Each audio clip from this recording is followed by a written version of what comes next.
everybody, and I'm happy to see everybody here tonight. And you know, these community conversations, they're about engagement first and foremost. So we really appreciate you being in the room and making the time to come out tonight to do this.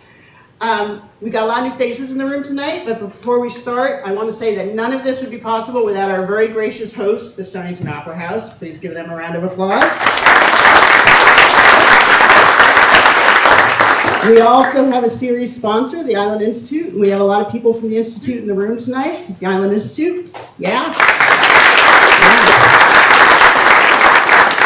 And we always have a community partner that we work with on these particular topics, and tonight's topic being on housing. Our community partner is Island Workforce Housing, and they'll be in the room here and on the panel too. So big round of applause for them, and you're going to hear about their successes tonight. And last but not least, we always have a food sponsor, because the truth is, what we heard during the pandemic and after the pandemic is that there wasn't enough space for folks to come together and just be together, just gather, just share ideas, be positive with each other, be a community. The pandemic kind of broke all that. We kind of forgot like how to do it in some places. And so we wanted to make sure there was always a gathering time first. And Finn and Fern, a big round of applause for our food sponsor tonight. Amazing. Helping us spend some time together before we come into the room and think about these big challenging questions. And Finn and Fern is a reminder to us all that part of the other work this Town of Stonington does is shop, eat, experience, and stay local. So please keep supporting your local restaurants so they can stay open during the winter for all of us that are here during the winter. Your local venues like the Opera House, who's doing a really good job staying open during the winter, and we appreciate all of that. We want to keep the lights on Main Street year-round, and that is a big part of the housing conversation this evening, so thanks for being part of it. I'd also be really remiss to not note that we have some special guests in the audience tonight. We have our full congressional delegation here. Thank you guys so much for coming. We've got Zach Schmesser from Congressman Golden's office. We've got Carol Woodcock from Senator Collins' office, and Christina Breen from Senator King's office. Please give them a round of applause. And you're going to want to applause more when you hear that they just brought more than $3 million in community designated spending to the town of Stonington in the round that was just released. So I think, yeah, amazing. Thank you guys so much. We are so glad to be working closely with our congressional delegation. And for those of you who aren't aware, Senator Collins is the co-chair of the Appropriations Committee, and she was especially vital in pushing these things forward at a time when it's really hard to move funding through Congress. So we are so grateful. A big chunk of money going to the Idaho Boat Company to replace their wharf. Another chunk of money going to our water company to make sure the water company keeps working and expands it. And another chunk for affordable housing in downtown Stonington. So, couldn't be more excited about all that and about how it fits in with our topic tonight.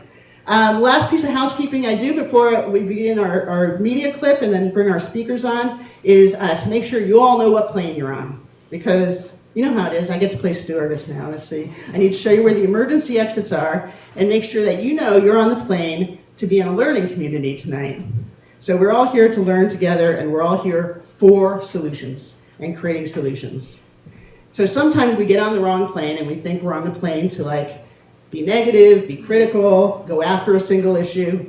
That's not the plane we're on tonight. So your emergency exits, if you're on that plane, your plane is out there. There's one exit here, and there's one exit out the back. Because we are on the plane for positivity and community tonight. These are solutions-based events that we've been holding, and we are very happy to keep them that way. And we know that housing in particular is a really emotional issue. It's an emotional issue because it is about the places we live. It's about the communities we live in. It's about our workers. It's about our equity, right? It's super emotional. So let's all just keep that spirit of positivity and emotionality. There are places for where you can criticize. I always say, go to your town managers. Both of them are here tonight. Go to your selectmen's meetings. We have a lot of selectmen in the room too. I mean, you don't really want to be critical and negative there either. It's not always the best tactic to get things done, but those are the appropriate places. So we're going to start tonight with a clip from Island Workforce Housing's video that they made 2 years ago. And the reason we're starting with that clip is because I think it tells a beautiful story of something that's working, and also because I had a real personal need to bring one of the founders of that organization, Mike Wood, into the room with us. Because I don't think many people, I told you I was not going to cry, Megan, but I don't think many people embody the spirit of community and listening and learning better than Mike Wood. And so let's bring him into the room with us tonight with this clip, and then we'll get to have a room-wide conversation with our panels. Thank you.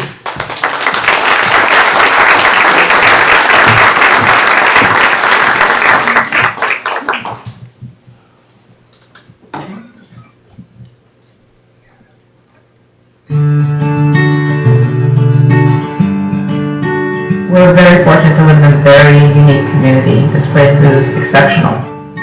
The fabric of this community is really looking out for each other, and I think that's what Island Workforce Housing is doing. 1/3 of the workforce that works on this island comes over that bridge every morning. They're all coming here, and they're all leaving at the end of the day. We really would like them to stay and find a way to have them stay and be a part of this. With the prices of land that have really taken off in the past year or two, prices of houses, it's just out of reach for most anybody who is making an average wage. For the elderly, housing's not a problem. For the poor, it's not a problem. It's a problem for everybody that falls in between that just can't afford to live here. They can't. It's not that they don't want to, it's that they can't. We've been very fortunate to have a place close by where we were to live. I can't imagine having to drive half 3 quarters of an hour to go to work. A lot of people are. This workforce, like I say, is the biggest hurdle we have right now. I mean, we're always looking for people, always. It's a scary prospect for an employer or just our whole society, whole community. Housing is a huge issue for us at the school. I've had teachers who we've had move probably 3 or 4 times since I've been working there, which has only been like 3 years now. And they'll get a winter rental and then have to move for the summer, and then they're moving back into that winter rental in the fall. And that's exhausting, like moving all the time. You know, part of what happens with people wanting to volunteer to help in this community, when you're stressed out about where you're going to be living over the next month or 2 months or 3 months, it's hard to focus and be an integral part of the community. Housing is something that has been a challenge for every single person that I've worked with, including myself and my business partner. My dad, Mike Wood, spent over 30 years in the public school system, and he really saw the need in this community for housing, affordable housing, for families, for workers, year-round. And I think that's really what drove him to pursue this. Keeping the community vibrant is crucial. It's absolutely crucial. And you do that with housing. Thanks, Josh. Appreciate that. And we're going to get our panel on stage.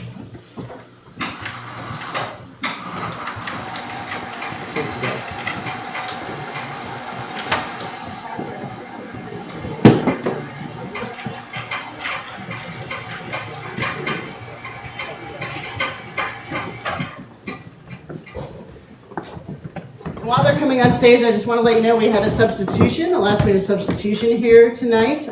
Genevieve McDonald, who was originally representing Island Workforce Housing, had an unexpected schedule conflict and couldn't join us. So lovely, one of the co-chairs of the board, Linda Campbell, is going to be on stage tonight, and the other co-chair, Sue Buxton, is sitting in the audience. So we've got their voices in the room, and we appreciate that, you guys jumping in at the last minute. Thank you. So I'm just going to ask the panelists to introduce themselves. I am really honored they're all here tonight. They have come from pretty much all over the state to talk with us about this important topic. And they're going to tell you who they are and what their organization is and what that organization is currently doing in regard to this topic. And then we're going to move on from there. We'll start with Noel. Well, thank you. Pleasure to be here. My name is Noel Musson. I am a planning consultant working for the Musson Group. We do work all around the state of Maine on housing, land use ordinance development for municipalities, grant writing. We also do permitting and project management for construction projects. So we have a lot of experience working on all aspects of the housing project. We're based in Southwest Harbor. Thanks, Noel. Voila. I'm Marlo Byrne, and I'm the Executive Director of Island Housing Trust. We are a nonprofit on Mount Desert Island providing year-round housing opportunities for people who earn a median income on MDI. Thanks, Marla. Hi, I'm Robert O'Brien. I'm a senior housing specialist for Camoin Associates. We're a nationwide organization. We specialize in economic development housing, economic development studies. I focus specifically on housing. Thanks, Robert. I'm Linda Campbell. I am a founding member and current chair of Island Workforce Housing, working right here in Deer Island, Stonington. Unlike some of these folks, I don't work in housing on a regular basis, although it's felt that way the last 2 years. I'm a land surveyor and I have my own business, survey business in Deer Isle Village. Hi, I'm Jim Fisher. I'm the Deer Isle town manager. And while most people would say the role of a town manager is to say no, my goal has been to say yes and to try to come up with creative solutions for issues like transportation, housing, jobs, and so on. Hi, my name is Mark Primo, and I'm a senior program officer for the Genesis Fund, which is a CDFI, which stands for Community Development Financial Institution. And we finance, among other things, mostly affordable housing, but daycare centers, shelters, mostly stuff with mission-oriented mission. That's it. Thank you all so much. And, I think there are a lot of kind of opinions and anecdotes and myths and beliefs about how we got to this place with workforce housing. So we know in the town of Stonington, for example, we're pretty dark in the winter now. Our employers are struggling to find labor, and especially what we call our missing middle, right? So our plumbers, our tradespeople, they're all coming across that bridge, so it's a long commute down here to the end of the line. It's not an ideal commute because you don't go through Stonington to get to anywhere else, and we have limited services once you get here. So, but we're not the only town in this situation. So I'm just curious, since we've got a nice group of statewide people, I'd like to hear each of you talk about a little bit about how you think we got to this place where housing for that missing middle and then the workforce and people that live below the median income are really scarce. Those opportunities are really scarce in most of our towns. Who wants to start? Do you want to start, Mark? Sure. As part of one of the things that the Genesis Fund does as part of our business is we provide technical assistance. And we're working under a grant from Maine Housing to go out to different communities and talk with municipalities, nonprofit organizations, and smaller developers on how to build affordable housing. And what we're seeing, John, my colleague John Egan, and I have been doing road shows all around the state, and the problem is the same everywhere. And nobody can afford to build housing right now at the current construction costs. So without subsidy, it's almost impossible to build housing that's affordable. And most of the funding that we're dealing with through Maine Housing serves folks that make less than 80% AMI. And you heard Marla talk about the median income, and the median income in this area, I believe, is $89,000. So for a family of four, at 80%, you're talking about $68,000 of maximum income. And what we're hearing from a lot of communities is that that's not the audience that's not the target we're looking to serve. We need to reach higher and reach folks that are making 120% AMI, higher incomes that our stern men, our teachers, our carpenters, our blue collar workers. So. Yeah, thank you, Mark. And especially what we've heard from our folks here is that, when there's a double income family, right, you quickly, if you've got a teacher and a plumber or a teacher and a stern man or any combination of those things, it just vaults you right over some of that what is currently subsidized by the government. So there are other ways to subsidize things, and we'll talk about some of those tonight as well. We don't have to go in order, but Jim, you look like you're ready to go. Well, yeah, we've all thought about this problem a great deal, and knowing a lot of you in the audience, I know you're planners too, and you've been thinking about these issues. We're really blessed here in coastal Maine in general, but certainly Deer Isle and Stonington. This is a very desirable place to be. And any realtor will say location, location, location. And a lot of people want to be here, if only for a few weeks a year. It's worth it to them. And so we have a lot of bidding, if you like, on the land and the housing we've got. And as we've heard, the construction costs for new housing are also high. So I would say we got here because we're very fortunate. We have a great place and people want to be here. How we manage that, how we deal with the competition for land and competition for housing is I think what Linda said earlier, a public-private cooperation, a partnership. Jim? And Linda? I think personally on this island, we've, over the last 10 years, we seem to be losing more and more population. People are leaving the island. That's been really difficult for many of the businesses that need workers. So it's a tremendous problem, and we've got a lot of folks that have moved to the island during COVID who have kind of bought out those houses, and so there isn't a lot available for rental. I think is one of the biggest problems, and that's taken a tremendous change, I think, in the last 5 or 6 years. Yeah, and I think that what we say in Stonington is the pandemic really did kind of send us over an edge with that, but it's definitely, as those real estate prices went up, some of our workforce has been forced to move, and they will tell you that they had to move off, and we'd like them to come back.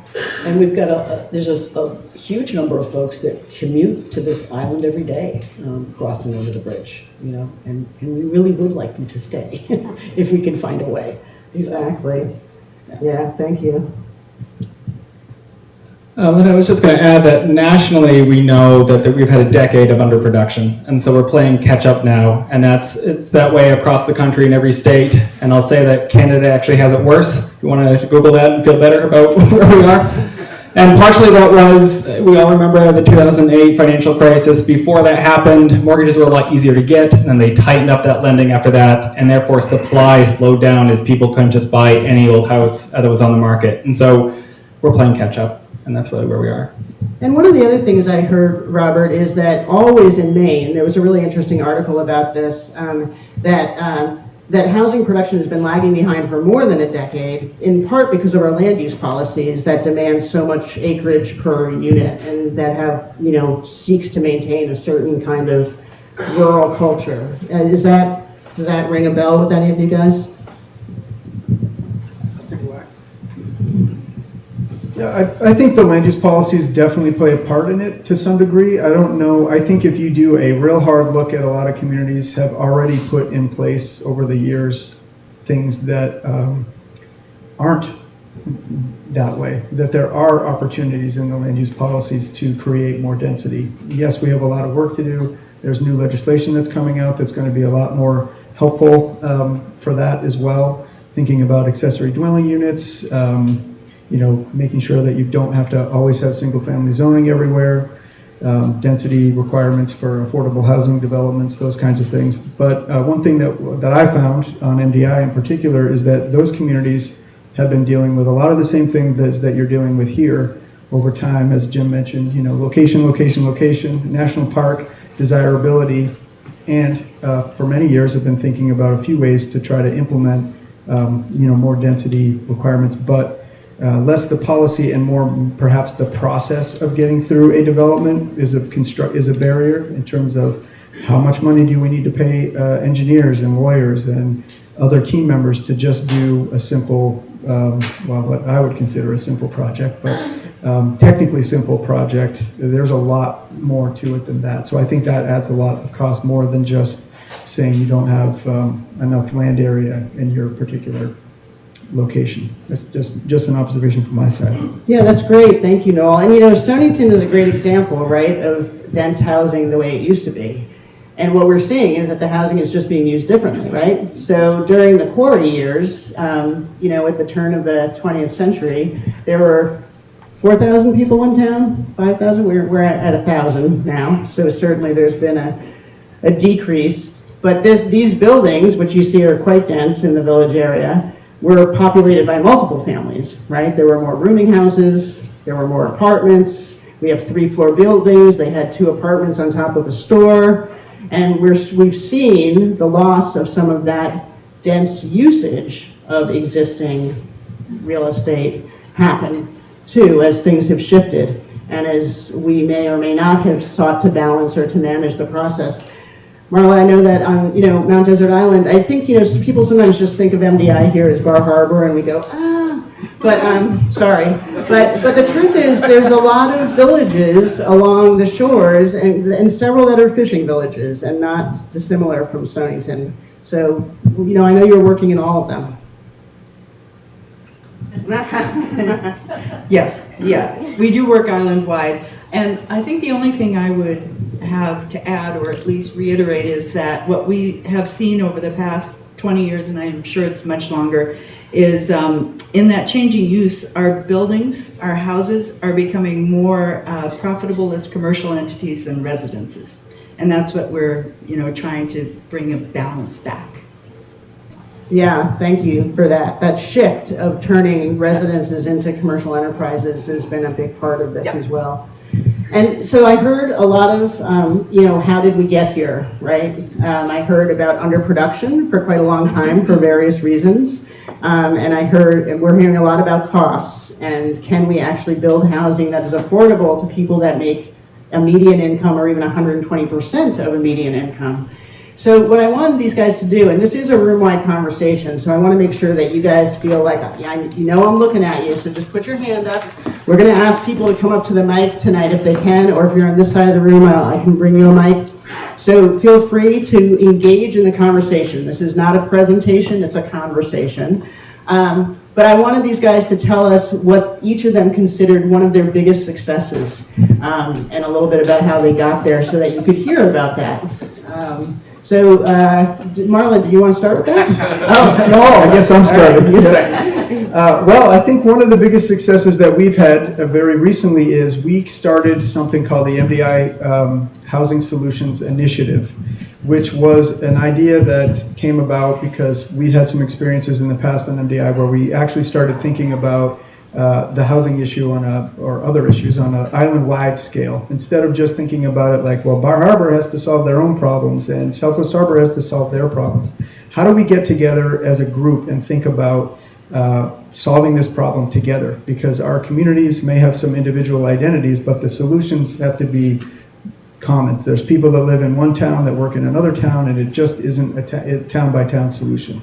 So we started this initiative where we brought over 70 people together. We're calling them project partners, housing partners, to have a conversation about what we can do about the housing problem. So identifying barriers, thinking about action areas, and we've created that. And it's been we're getting ready to do the second summit that we had last year at this time. We had a summit, and we're having one a week from today, or a week from Friday. And I think that's been a really big success in having the folks in at least our area to think about housing as a micro-region, if you will, that this is a regional, kind of micro-regional solution, and we need to bring partners together to really think about how we're going to get from where we are. So we didn't spend a lot of time going into the data to help convince everybody that there was a problem. We just went to, there is a problem, now what are we going to do about it? That's been a big success, I think.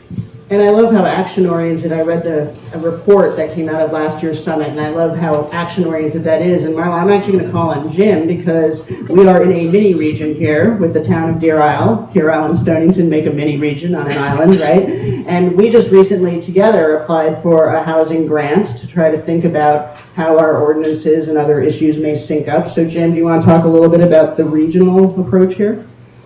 Sure, and I think throughout Hancock County, we're seeing particularly the Blue Hill Peninsula, which seems to be on fire right now with collaboration. We've got groups working together on everything from broadband to energy to housing and the environment. It's been great. I mean, as a regional planner who's been invested over 20 years in this region, I really appreciate that. I particularly Stonington's had a great track record in bringing grants and projects to the town. I could say our success in Deer Isle maybe was inherited, but I was really glad that Mike Wood started the project. Linda Campbell was really involved in it, and others in building the 10 units or 5 duplexes in Deer Isle. And there were a lot of hurdles to get over, but really what worked in that case was that we had diverse skills on a committee. We had people who were really strong in finance and knew about housing. We had landscape surveying skills. We had architectural skills. We had Mike's amazing ability to bring people together. And that made a big difference, just those human skills at a very small scale. What we need to do, though, is to bring in the resources. We've got the people still. Most of us are still here. And as we bring in additional resources, I think that's where we want to go. We want to have much more energy efficient housing. We want people to be able to walk to work if they can. We want to have sidewalks and other kinds of amenities that make our villages more attractive and more dense. And I don't think density is a bad thing. Thanks, Jim. You want to talk about the success, Linda? Yeah. Yes. Many of you may know we completed last fall Oliver's Ridge. It's kind of in the middle of the island. And there are 5 buildings with duplexes in them. And we have 1 building that has a barrier-free apartment in it as well. And we started it during COVID. And things got really pricey. Construction materials kind of went out of control. Labor shortages. We had lots of issues in terms of getting it built. I don't know how we did it, but we did it, and to us it's pretty amazing. And we came in relatively close to what we thought our budget was going to be, and relatively on time. Our board, as you said, is kind of made up of a lot of different sort of specialists, which I think is pretty critical. We had thousands and thousands of hours of volunteers that helped. There were 2 of our members that were there last summer every day, 5 days a week, just doing whatever needed to be done, even installing kitchens. So it was a lot of work. And what was so difficult for us was there was no public funding. Everything had to be privately raised.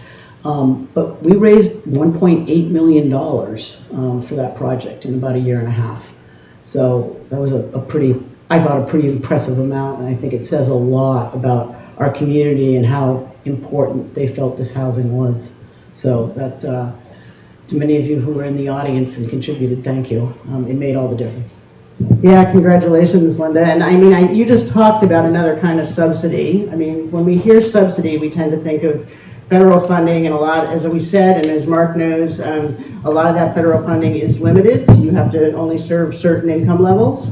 But the kind of subsidy that Linda just talked about and that Jim just talked about was the human capital subsidy and the private donation. And so the private-public partnership, those are subsidies. We just need to think about how we leverage that kind of thing. Mark? Yeah, I've got several success stories from the Mid-Coast area.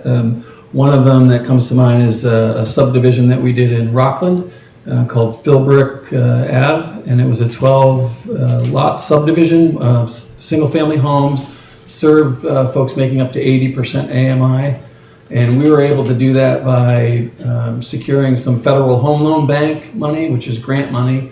The subsidy was $30,000 a unit, and Genesis Fund put in some money that got paid back at closings, and they were really creative in getting stuff built.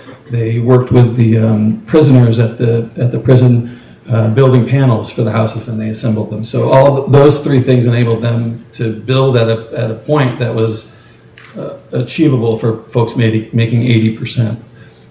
We also worked with the Knox County Homeless Coalition and Habitat. They did a subdivision called Firefly Lane. We were able to pool together a bunch of projects and apply for some ARPA money. We were able to get $1.8 million in ARPA money, which is the reason that project's happening. But back to another subsidy is the fundraising, and we've been working for the last year and a half, the Genesis Fund, working with the Bridgeless Islands, 15 Bridgeless Islands, to bring housing out there. And you can imagine the construction costs on getting housing built on the islands. The only way that happens is by major fundraising from the nonprofit island groups. That's honestly the only way that can happen. But those are three really good stories that are happening right now. Thanks, Mark. Marla. Our most recent success, I think, would be the Jones Marsh neighborhood. We just completed building 10 housing units on approximately 10 acres that we purchased as a partnership with Maine Coast Heritage Trust. The trust had been trying to acquire wetlands, important for one of our watersheds on the island, and they'd been trying for several years to acquire this property, and finally the landowner was ready to sell, but he required them to buy all 60 acres, and MCHT only wanted the wetlands. There were 30 acres of uplands. They came to Island Housing Trust, and we joined with them in joint fundraising, acquired the whole parcel. IHT bought our portion, and we finalized that in 2018, and we finished the construction this year. The last property sold in February, and families are moving in. I think the interesting thing for me about this project was that it was in partnership with Maine Coast Heritage Trust, but it was also, it really started during the pandemic. We started our fundraising campaign in March of 2020, and we decided we probably needed to step back and just see, what's going to happen. But I have the greatest board in the world, except for maybe Island Workforce Housing. And they were very courageous and said in July of 2020, let's just start reaching out. And so we had conversations by Zoom, and we were able to raise enough money to build this neighborhood. And we worked with a modular company. We encouraged the board to include 2 duplexes in this neighborhood, which was new for us, so we could increase the number of houses. We went through the planning process, which was excruciating, but it was always positive. It was a community effort in every sense of the word for us, and we're just thrilled to have people there who work at the hospital, who work at the park, who work for the schools, and it's just a broad demographic of people who are living there. We have one new baby who's coming soon, and so I think one of the challenges we find with working in this field is letting go once we've sold the properties. Yeah. So interesting. Yeah. Thank you for that. Robert. Sure. Well, when Linda told us this question might come up, I was thinking, Community Associates is a little bit like the Ghostbusters. We get called in ahead of the problem, so we're not usually there to see the final result. But I am often asked by clients across the country to come up with case studies, and one of my favorite I learned about at the Build Maine conference, put a quick plug in for them if anyone attends that, from a relatively young architect by the name of Allison Quinlan. She works for Flintlock Architects out in Missouri, and took I think about a 1 acre lot with a sprawling ranch on it on the edge of town. Linda was talking about the sort of the dense village building types we have here, and she demoed that ranch, and she put up 6 very dense houses all in a row, and they went from 1 bedroom to 2 bedrooms to 3 bedrooms, and just built a village on this one parcel. They're beautiful. They have a modest house with a sitting porch, a stoop, and some garden beds right on a sidewalk. And this is a modern example of someone building village-style housing, and they're price affordable, and it's entirely unsubsidized, and a huge success story. So the way we use our landing policy, allowing for that dense urban-style development, can succeed. What's often happening now, everyone knows the costs of materials, cost of land, cost of labor, cost of capital, everything's up, right? And so home builders need to get a return for all those inputs. And one of the ways in which they do to make the math work is they make the floor plate of the building larger. And so one of the ways you can overcome that as a home builder is to put more units on the site. Oftentimes we hear that looks like a multi-unit, but sometimes it can just look like a number of cottages or small houses clustered together in that village format, and the numbers can still work in that way.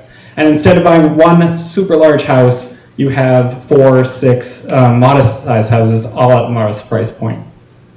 That's a great story. Thank you for sharing that. I do want to make sure you guys have a chance to ask for questions or to make comments, so make sure that you're stepping up here and letting me know you want to do that. One of the things I just heard in these success stories was about partnerships. I heard an awful lot about partnerships. But I also just wanted to ask you guys, in terms of these successes, like what was to you the key thing that made it a success? Like Noel, even with your housing alliance, right? Like what is the kind of one good idea or one good thing you did that like flipped on the light for that? That flipped on the light for that to be such an, I think what we were able to accomplish in the first housing summit was to bring together people who don't, it wasn't a meeting of all nonprofits who are focused on housing. We had restaurant owners, we had hotel people, we had business people, we had contractors, we had nonprofits, we had the hospital. So what we tried to do was very strategically have conversations with people that have a difference of opinion on certain things as it relates to housing. And to me, that was one of the most powerful things that came out of that meeting, because we had a facilitated conversation to try to reach some consensus on things, but it was an opportunity that people have or had that they didn't normally get a chance to do. So you might be hanging out with people of your own idea and mindset, but this meeting was a good opportunity to kind of bring people together to really try to figure out, okay, where is it that you're coming from and how do we move to that solution? That's awesome. Thank you for that. And, you know, I've said this to Linda Campbell and to Sue, you know, one of the reasons why Stonington has really gotten involved with housing is because we don't think that any single nonprofit can bear the weight of what the need is on their own, and that there do have to be public-private partnerships, municipal, nonprofit partnerships, and that diversity that both you and Jim have mentioned now, I think is super important to this. Other key things that flipped over, Marla? I was just thinking of partnerships with landowners. We have a down payment assistance program that we've used for the past 15 years, but there just aren't the houses on the market now where down payment assistance is going to make a difference for people who want to buy in our demographic. So we have worked with 2 landowners who wanted their houses. They were selling their houses. They wanted them to remain in year-round occupancy. They couldn't afford to just sell it at a price that was affordable for a median income household. So they were willing to sell to us at below market value, and we were able then to use our down payment assistance to bring it down to what we had as a cap for affordable and sell to a family then and keep it year-round. So it was a creative partnership with homeowners that I hope to see expand more. Yeah, it's great. And we're definitely going to end the evening with things that everybody can do or could consider doing, you know.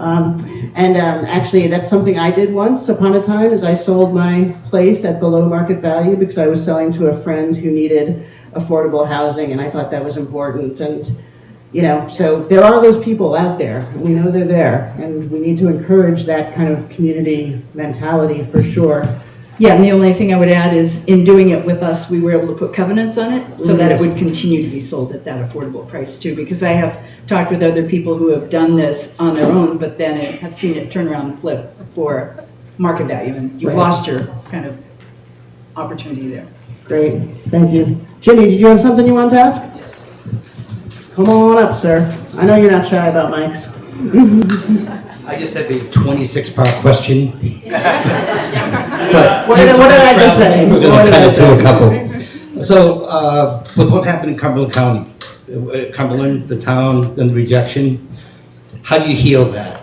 And how long does it take to heal that? And what are your strategies to make that come to a positive? And if you have had any challenge like that before, what's your number one winner to make that happen after a rejection? I'm going to jump right in. I'm going to jump right in on this one. It may not be the best answer. You know, we're all sort of trying to process how that project was without. Do you might need to say what it is? I'm not sure everybody knows.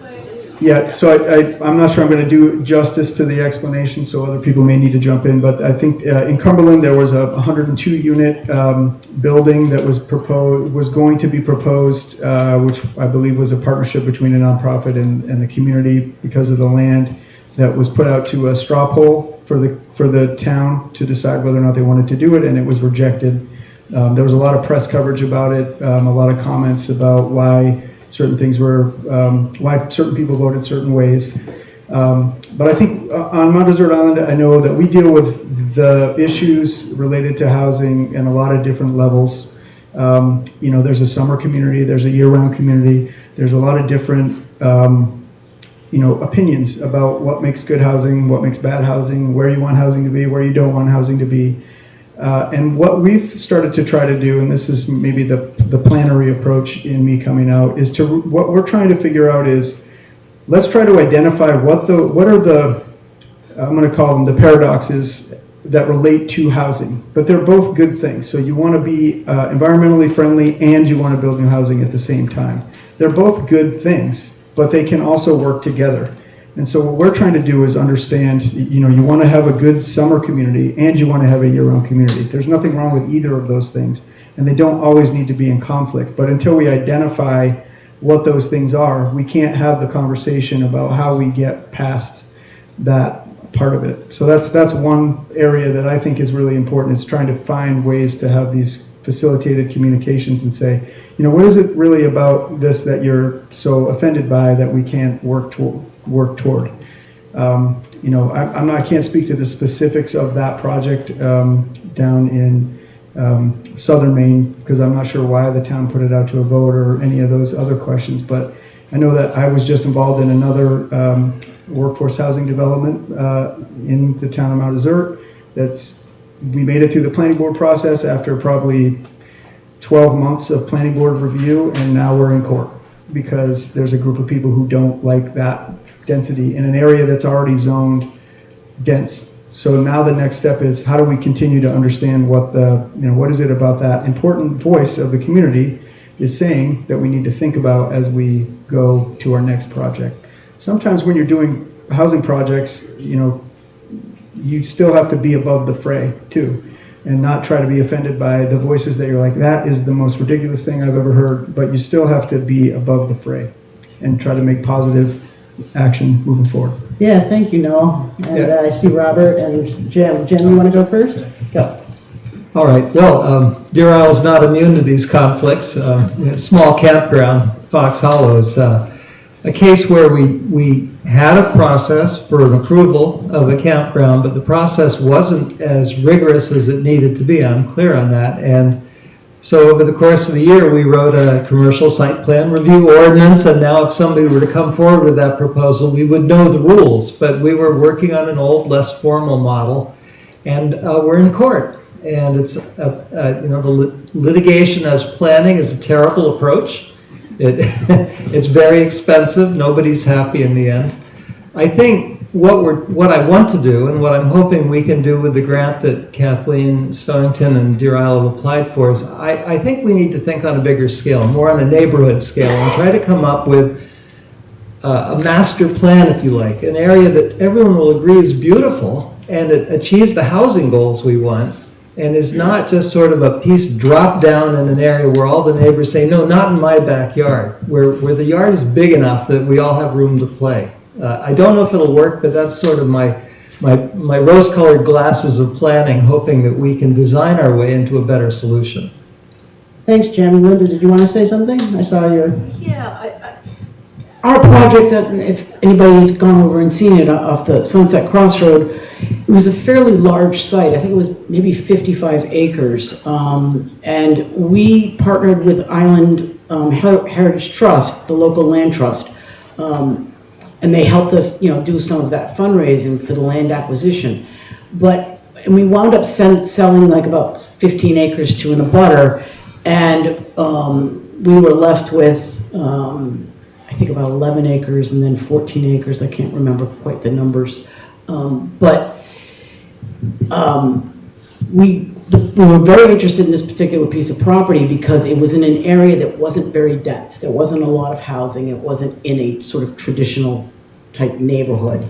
We were able to get a road in that went up in behind ledges, so that it's very hidden, and you actually, nobody can find it. they keep stealing our Oliver's Ridge sign. But it's all of our yes. But it's a beautiful property in that regard, and I think that was very helpful for us. Yeah, and it's a little bit of back and forth there, right? I mean, listening to the two of you, because one of the things when you do build a development, right, is sometimes you don't want it to be far away from everybody else or hidden. Sometimes you do, sometimes you don't. But often where you find the not in my backyard is out far away from everybody's backyards. But that means people have to have transportation, they can't walk, and there's not a neighborhood. You know, I mean, one of the famous things is like what makes a healthy housing community, a neighborhood? Well, eyes on the streets, right? Like everybody's looking out for everybody. So you guys have that. You got the 10 units looking out for each other. But, you know, and so it's been awesome. Robert, I think you wanted to say something. Yeah, actually I want to start off something that Jim was saying a moment ago. One element that I think we never seem to talk about out loud is really how a development looks. And we are visual creatures, we're emotional creatures, and I think once you see SketchUp's schemes of how a development looks, how it feels from the street, how it feels in the neighborhood, that's 90% of public acceptance. And famously, Cape Elizabeth, in addition to Cumberland Center, had rejected affordable housing in its village center. And part of it was going to be right downtown in Cape Elizabeth's village center, and there hadn't been, enough, in my view, thought of how it fits and nests into that area. I sit on my city's design review board. I'm from the city of Portland. We have very dense downtown neighborhoods. They're historic. We have so many affordable housing projects that go into these neighborhoods without opposition. And it's because they go before a design review committee that just tweaks them ever so slightly so they fit and they nestle and they just feel like they're part of the fabric. And I can tell you, I've been in that room when the torches and pitchforks come out at the very beginning, and you just tweak those designs ever so slightly so they fit, and everyone in the room just sighs, and the opposition melts away, and it gets built. So I think designs and aesthetics and how something culturally fits into the landscape is critical. Otherwise, we end up trying to hide these developments, and that's not healthy for a town or a community or the residents of those future developments. Now, it's super interesting you're bringing that up. I mean, Kathleen and I were just talking about that today, right? We were talking about, I forget what you called it, Kathleen, the street view, or the, having to have that, what it looks like to the people that are going by, right? What it looks like to the rest of the community. Linda, did you want to say, you wanted to say something about that with your development? You guys put some effort into that. We put a lot of effort into it, and we're proud of the way it looks. I mean, we think it's very well constructed. It's not your typical looking development. Put a lot of money into the grounds, landscaping. And I think that's important. I think a lot of developments aren't necessarily built with the highest materials and the highest quality standards, and because it's difficult to build these things. Can't afford them. We may not have been able to afford them either, but we did it, and it all worked out. So. Great. Tom, you have a question? Yes. Hi, Robert. Following up, I went to that Build Maine conference as well.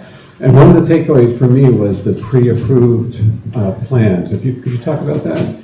It's theoretical. Not many communities have them, but one theory, one approach is to have building types that have been pre-approved by a town. So you can, as a developer, you can go in and pull a permit essentially off the shelf. And so, whatever you think might fit your zone or neighborhood or whatever, it's already been pre-approved, it's already gone through all that process, and so it's easy for a developer to predict and run the numbers privately and then go in and just pull the permit. and the neighbors don't have to worry because they already know what is allowed to be built there. Thanks, Robert. Marla, tell us a little bit about what you think was the key to that success of that neighborhood. What do you think really clipped it over into being a success story for you? Well, I think it's just being able to acquire the land and raise the money to build the houses. But it's out of town. It's rural. It didn't really raise any controversy. The controversy that Noel's talking about, I think sometimes you are going to have a divide that it's going to be there. And I believe, and I have heard people say that once it's built and people see what it is, they'll understand and they'll find that it's not as threatening or unattractive or as much of an impact to their neighborhood as they're concerned about. So as well as keeping above the fray, I think you need to keep your eye on what it is you're achieving and have a belief that it will be good for the neighborhood. And then you just carry forward as long as you can get through the lawsuits. And just saying something about lawsuits, working in the town office, I mean, and Jim, I know you can back this up, but it's not like that money comes from nowhere, right? It comes out of all your pockets as taxpayers. So the more litigation that happens, and our legal fees have gone up and up and up around planning and development because there's a lot more litigation. People want to take stuff to the courts. So all that gets wrapped up into that legal budget that comes to you at the town warrant. Noel? Yeah, I was just going to add to what Marla said. I mean, look, I grew up in the town of Tremont, which is a small coastal fishing community, and I've lived on the coast my entire life. And I think it's interesting to observe that, you know, there are people that have lived there their entire lives and they love the smell of it, they love the feel of it, they love the visual cues of it. There are people that come in here for a couple weeks out of the year, every year, and they love the smell of it and they love the feel of it and they love it. There are people that come here in the summertime for the entire season and they're generational people and they don't like things to change. And so even in those situations where you are doing all of the visual work that you need to do, the fact of the matter is there is change that is going to happen and it's trying to figure out how you work through that change. And then if you have some standards in place and you have some goals as a community for a particular zone, you know, the unfortunate reality of it is sometimes you just have to stick to it and go forward and fight the good fight and make it happen. And change is going to happen and it's going to be good change, hopefully. Yeah, exactly. And that's I think what our municipalities want to do, right? Is we want to guide it as much as possible by the will of, you know, what the community wants, the larger community. And Holly, I'm so sorry I didn't introduce you earlier because I didn't see you back there. Hi, it's our state legislator, made it tonight. Thank you. Thanks for being here. Is there anything you wanted to say? I wanted to give you an opportunity to say something since you're with us. I actually, as I was listening, I wondered, I mean, I was late because I went up to the breach to watch Radium Girls, which was wonderful, it was amazing. But I wondered, listening, just kind of two things. One, do you see a difference between affordable housing and workforce housing?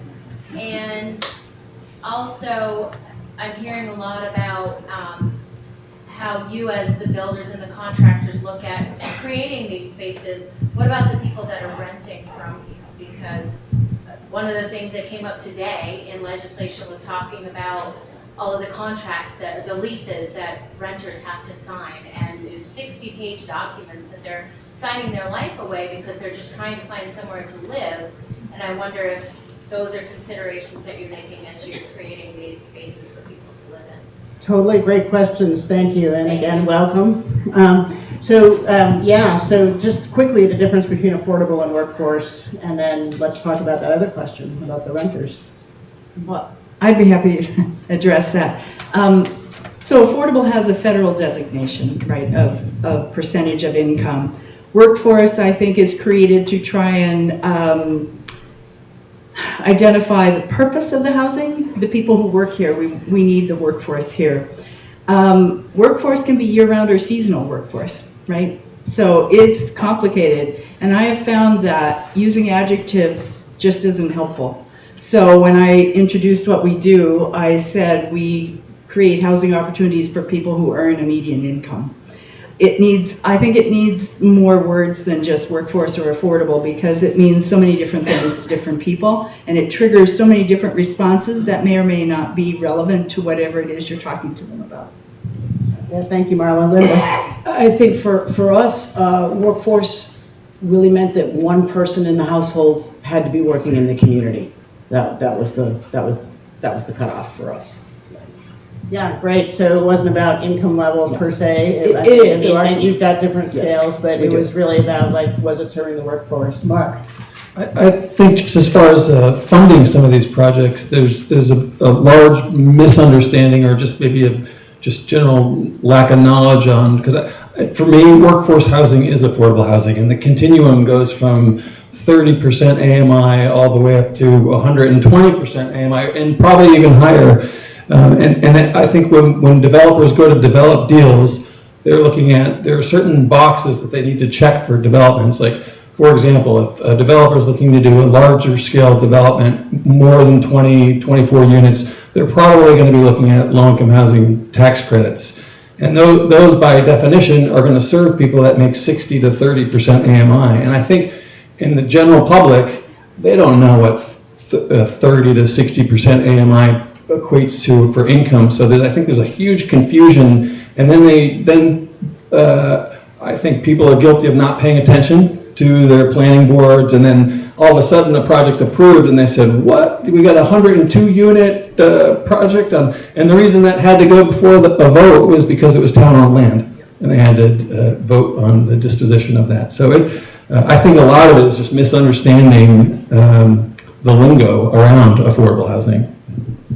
Yeah, so breaking it down as much as we possibly can, and we always say in the town office, you guys say everything at least 7 times in different ways, right? Different channels, because that's a human thing. So nothing about our community. This is like a human thing, right? Did somebody else want to add something on that, or do we want to talk about how the renters are involved? Yeah, Robert. Very quickly, maybe we're using this term. With our clients, sometimes we have to use attainable housing to differentiate between the two, whether it's a government subsidy or whether it's simply just market rate, but it's somehow suppressed at an affordable level. Great, thanks for that distinction. So Holly, I think your question was, how are the people that will rent the properties involved perhaps in the development process? Is that the question? Or is it more about like, how do we manage and work with people who need year-round rentals?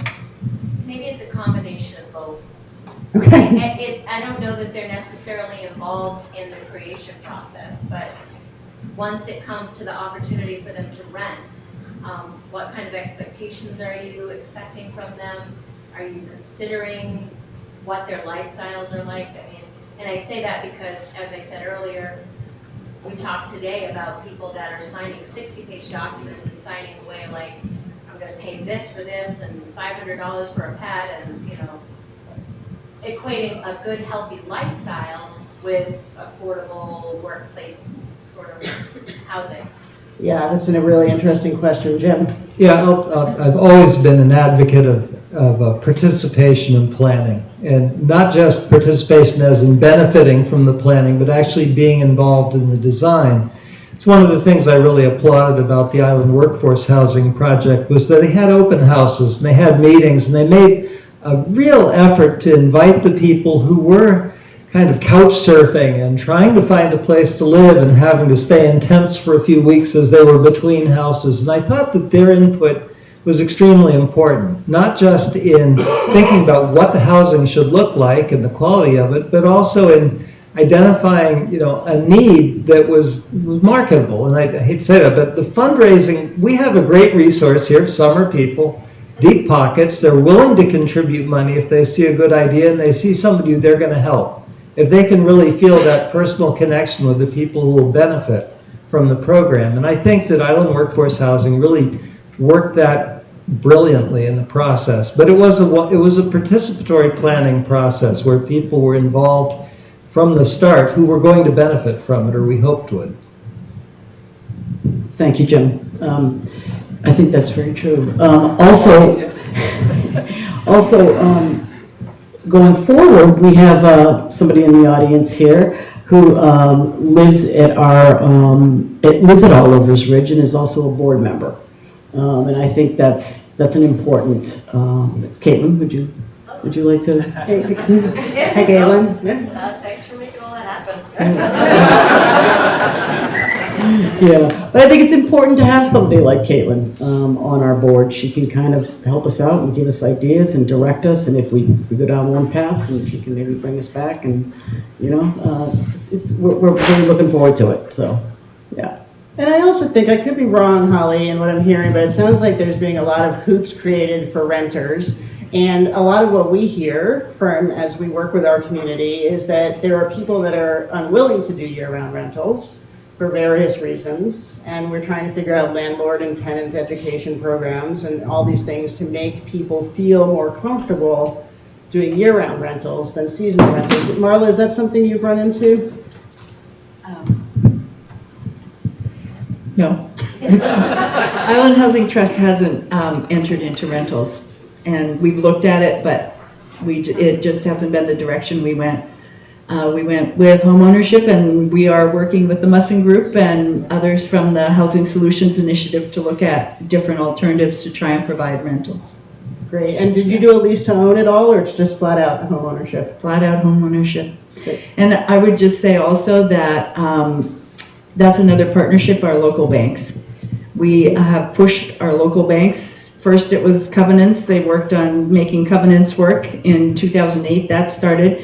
Then we pushed on covenants on land lease property, where we retain ownership of the land and sell the improvements.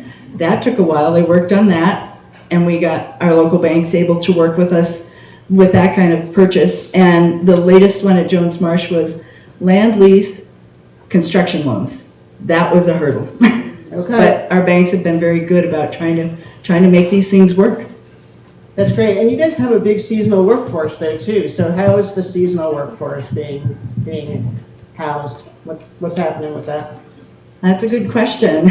We have a hotelier who's been working with the town on zoning that would allow different alternatives for businesses to provide seasonal workforce and free up some of the year-round houses. But it's not an area we work in. Our mission is year-round. Yeah, but no. Okay, thank you. Yeah, I think a lot of the communities on the island are starting to look at different new things in their zoning code, which would allow employers to create housing that can house their seasonal workforce, as opposed to going out and buying year-round homes to house their seasonal workforce. And Bar Harbor's been a really good success, and there, as Marla said, there's a hotel owner who's actually done that and is creating I'm going to get the terminology wrong, but it's something called an employee living quarter is what it's the technical term in the ordinance. And it'll be really interesting to see how that unfolds, but it's an opportunity for a business owner to create, I wouldn't call it a dorm necessarily, but a place for the seasonal workforce, and then use some of the year-round homes that they had previously bought to place year-round employees with families in those homes. And so that's, I think, going to be an interesting thing. And then to use Bar Harbor, and not say we're going to use the Bar Harbor model, but to talk about the same idea in other communities on MDI is what we're going to be starting to do, I think, more. Great, thanks. I know we have at least one employer in the audience that has done something similar in terms of seasonal workforce, and we have other employers in the community too. And Carla has a question or comment. Thanks. My question, I guess, is for Marlo. So you sell your units, and at the Jones Marsh example, are you still owning, your organization owns the land? So you are responsible for the upkeep of the landscaping, or yeah. So that's what I'm wondering about. What are the relationships with you having a development? I guess your Rockland situations as well. What's the responsibility for taking care of the land around the units in time? So the way we do our land leases is we divide up the lots, and each house has its own lot with a lease on it, and it's as if they own it in everything but deed. They take care of the maintenance. We've helped with the landscaping because it's a new development, but after that, if there's a tree down, they take care of it as if it were their own property. There is an HOA because it's a neighborhood, and so there will be shared kind of expectations around that. But part of it was keeping the price of the housing down because they pay property taxes only on the improvements, not on the land underneath. Yeah. And when they want to leave there? So when someone wants to leave, our covenants set a formula for what the house can be sold for. There are various considerations, and the new buyer enters into a land lease with us, and it starts all over again, 99-year land lease. So we're actually, do we have another question? One question, I have a quick. Hey, Evelyn. Just to go on with that, how do you figure out who can buy it? Is it a lottery? Is it first come, first serve? How, if you put up, let's say, 10 houses and you have 20 people that are saying, can I have it? How do you figure out who gets? Yeah. So with this neighborhood, it was first come, first served. Once we had the construction started, we opened up for people to apply. And as it worked out, given everything happening in the world, we didn't have a huge list. We have a waiting list of 50 people, but buying these houses just wasn't in their plans at the time. So when we advertised, each time we did, we had, I don't think we had to turn too many people down, but yeah, first come, first serve. And I know, one of the things we've recognized in Stonington through our comprehensive planning process and our economic resiliency strategy is that we're looking at a spectrum of housing needs, right? Yeah. So not everybody wants to be a homeowner. We have rental needs, and then we have seasonal workforce needs, and we've got very low income below AMI needs, and we've got the missing middle. So part of it is when you're confronted with this large spectrum of needs and a limited number of options of what you might be able to do, trying to figure out what to do. So, you guys obviously came on the leasing and the land ownership piece, and that's great. We're actually past our time. We try to respect everybody's time with these conversations. But what I wanted to do is make sure there aren't any other additional questions or comments from you all before I give these guys their last word. Yes, sir.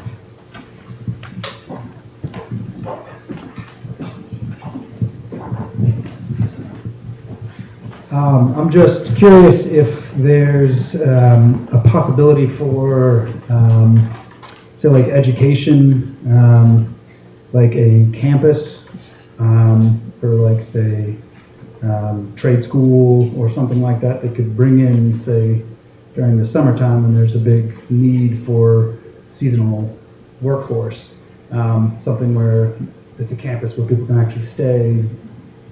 I don't know if that's something that's been talked about. That's great. Super good idea. Thank you very much for bringing that up. I don't think it's anything we've talked about yet. Have any of you guys talked about that or seen anything like that? So, good new idea in the room tonight. All right? That's excellent. Anybody else from the audience? Yes, sir. Thank you. This has been really phenomenal. So glad to hear all that you've said. I've heard the discussion about the Island Workforce Project, 5 units, $1.8 million, about $360,000 per unit. All great, all wonderful, all needed, but what are the plans for the next 5 and the next 5 after that? What is being done to promote workhouse forcing housing going forward? What you guys are doing is so important. Thank you very much. Thank you. Thank you. It's actually 10 units at $270,000 per unit. So yeah, a little bit better. We finally come up for air.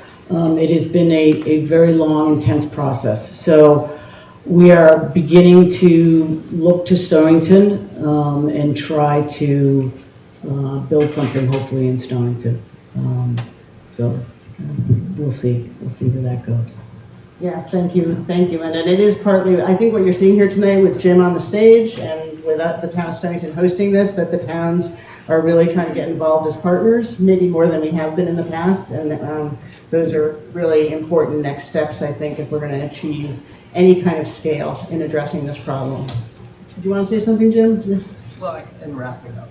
Okay, so what I'd like you guys to do is give us one thing that the people in the audience might do. Not everybody can do everything, but give us your idea for something us ordinary citizens, one thing each person could do to help really address what we've identified as the biggest challenge, right, in our community, because part of our losing population and having a lack of ability to keep a year-round community and economy going stems with the housing piece, right? So it is kind of our biggest barrier and our challenge. So all hands on deck.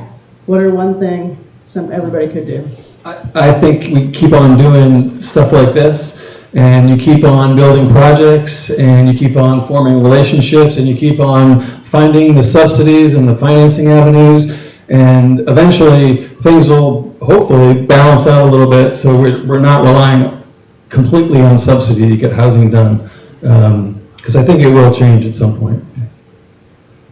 Yeah, I kind of started with public-private partnerships, and I'll finish there. And I like the creative ideas. There are times where Acadia National Park has a campground for employees, and it sounds rough, but for some seasonal workers, that's just what they want. So we have to be willing to think outside the box if we're really going to solve this. The market's solving it more than we are already, but it's in the form of somebody pulls a camper trailer behind your house and you just let them live there, and that's okay. As long as we can meet health and sanitation and other requirements, I think we have to think outside the box. I think tonight was awesome.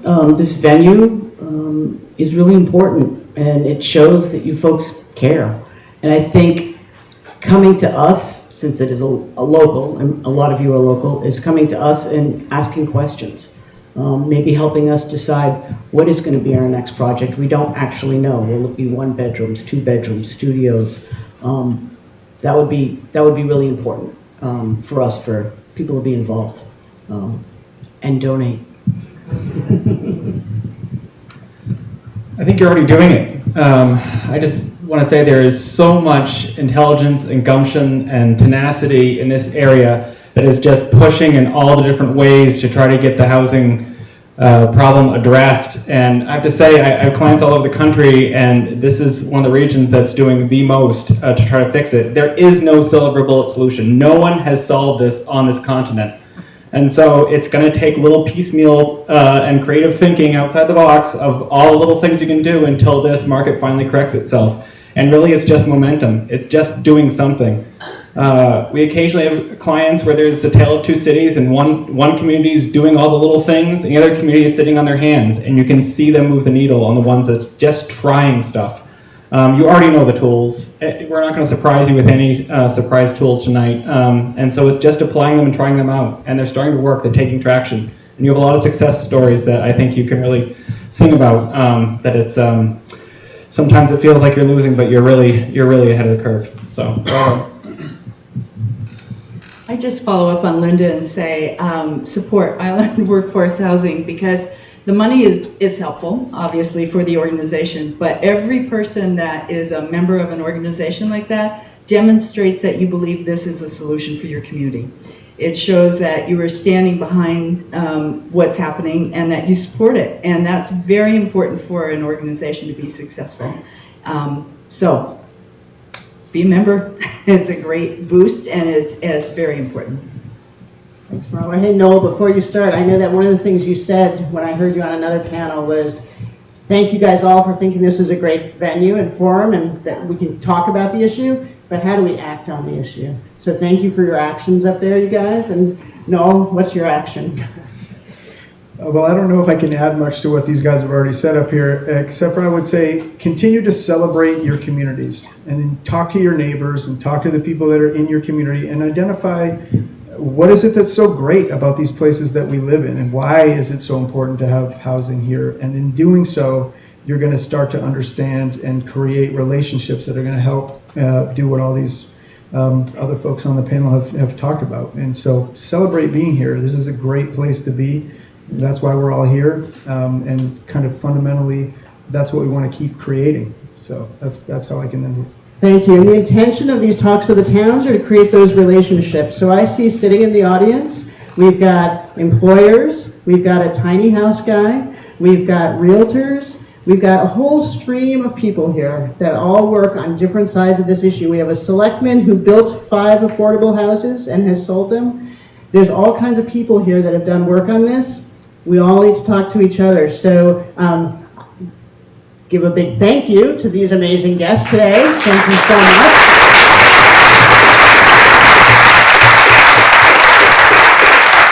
not always easy to get to Stonington, and it threatened snow today, and you guys all came, and there was no problem. There's still food in the lobby. There's still conversation for you all to have. Please stick around, talk to each other, share ideas, and thank you so much for being engaged and for being here tonight. We'll see you next time.